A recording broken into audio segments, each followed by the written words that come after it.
What's up, everybody? We got the best arc of Andor Season 2 last night, so let's just get straight into episodes 7 through 9.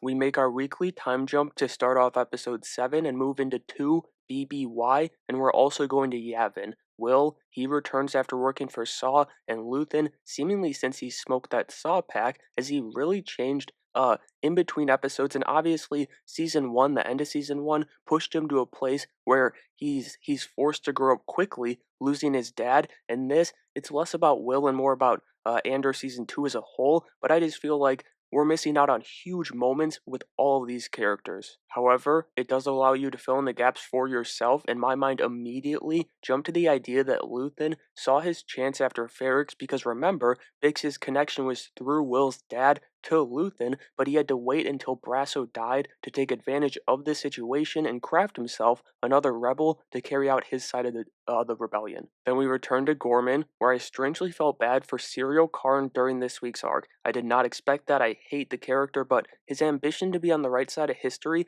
it just put him on this path to be used and abused by the Empire and by Dedra, but like Eric Cartman once said, at least he got wined and dined before he got screwed. So that's my spin on it because I don't want to feel bad for Serial. We'll worry about him later. But moving on, there's apparently just another Force user or a Jedi even on Yavin. I don't know, they don't really explain it. Tony Gilroy doesn't get into what she is, but she heals Cassian in some way and tells him he's a messenger and there's a place that he needs to be, which she thinks that's possibly with Bix, but we the audience, we know it's with Jyn Erso on Scarif. They're the messengers that put the first true hole in the Empire and the ones that secure a future for the rebellion. Which I do think that future could have been secured regardless, it just wouldn't have come so soon because Palpatine, he was too greedy at the end of the day. He stretched his resources way too thin to stay on top forever, and Gilroy's done a great job highlighting that just like Dave Filoni did in Star Wars Rebels. But the point is, Palpatine has his kids protecting one of the most important projects going for him, the mining of Calcite on Ghorman. It's insane. But hypothetically, that's a big advantage, especially with Cassian and Will returning to Ghorman.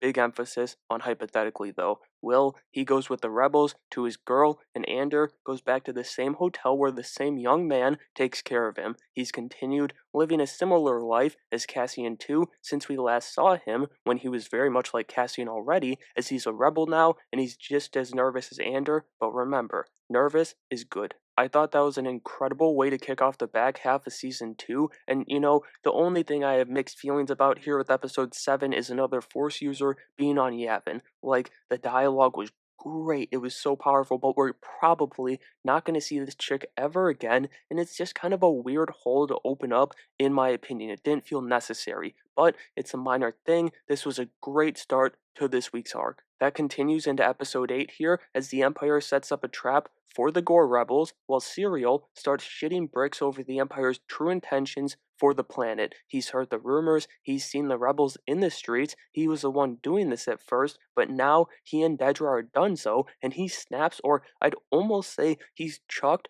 back into his right mind by this realization. In fact, and I hate to admit this, but I'd say he's top dog in that building at this point because the rest of the Imperials on Ghorman, they're a joke. The preteens that were sent there as backup, the veteran officers too, it's hilarious to me how incompetent the Empire really is outside of what, like 10 people? Off the top of my head, I'd say it's like Palpatine, Tarkin, and Thrawn are guarantees, and I'd probably throw Vader and Krennic in there too, but the rest, I could count them on one hand. The Empire is a joke. But I guess I'd have to include this sniper in there too as the orders come in to kick off the erasure of the Gore. All of the rebels fall for it and rush to their blasters and Molotovs, but Cassian, he buys his time amidst the chaos. This goes back to how he's just on a different level of rebel, and we saw that in last week's episode, than any of the Gore happened to be. He's smarter, he's got more patience, and he's staying on program, Darkina 5, trying to find Will and his shot at Dedra, but when he finally gets even a sliver of a chance, this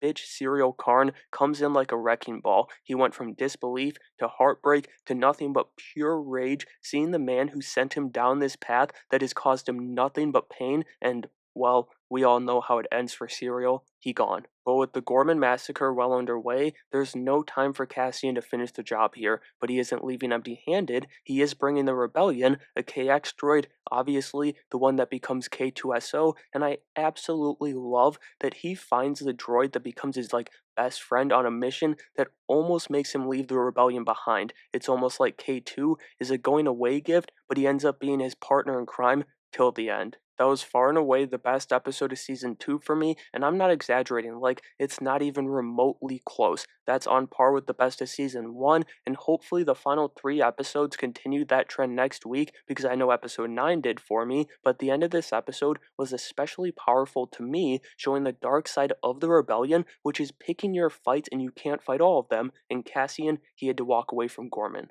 That takes us right into episode 9 as the aftermath of the Ghorman massacre, specifically in the Senate on Coruscant, takes place. Bail Organa, he returns, and I gotta be honest, I still don't love the recast, but like the Force user on Yavin, I had to get over myself because I can't pretend like I didn't like the scene here. Bail, seeing the Gore senator be arrested after the massacre of his people is an incredible moment, considering what happens to Alderaan. Bail wants to, no, actually, Bail thinks he needs to stay and buy more time for the rebellion to be ready, but Mon, she's done. She's ready to empty the clip and dip. Kind of like Cassian, who tells Clea he's done after he gets Mon out of Coruscant, only for Clea to basically call him a giant pussy. But one of the weirder parts of this episode to me, and it's not like a weird, oh my god, it's bad, but weird, what is this character planning, was Luthen going to see Mon Mothma right outside the Senate building. It's a conversation he regrets in this week's episodes, and I think it's the conversation that will draw Dedra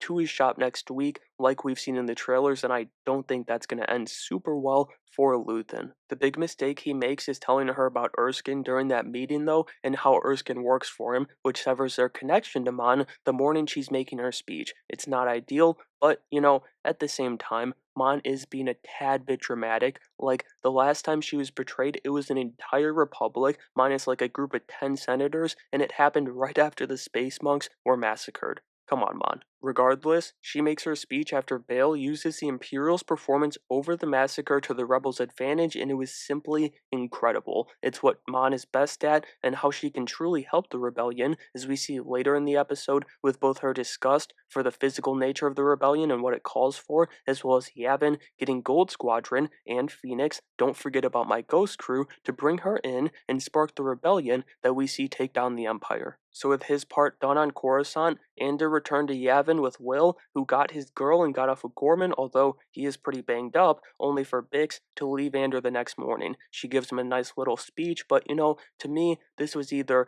Vel following the order of the Yavin leadership, or Vel relaying a mission from Luthen, one that I assume will cost Bix her life if they go that route, but I do think it's possible that Vel was just like, we need to promote him, you gotta go, and then there's a 3% chance that they see each other again. I mean, next week is the final 3 before Rogue One, and obviously she's not there. I think if she does survive, the show will probably end with Cassian leaving for his mission, and it'll be like a credit scene type thing, like the Death Star scene in season 1 at the end, but he'll leave for the Scarif mission, and then she'll return to Yavin right after he's gone, and that's it. But overall, Season 2 has continued to get better each week for me, and episodes 8 and 9 were perfect. Even the stuff I didn't love, or the stuff I had to take a moment for, like the Bail recast and the Force user on Yavin, and that was in episode 7, but regardless, they ended up being good or even great. But I can't lie, it would have hit way harder, or maybe I just would have been thinking less about it if we had just gotten Jimmy Smits. It's just the truth. And so that's going to do it for my breakdown of the penultimate arc from Andor, Season 2. I think this is far and away the best arc from the entire show, but drop your thoughts on the episodes down in the comments below, subscribe so that you don't miss out on my finale coverage next week, and make sure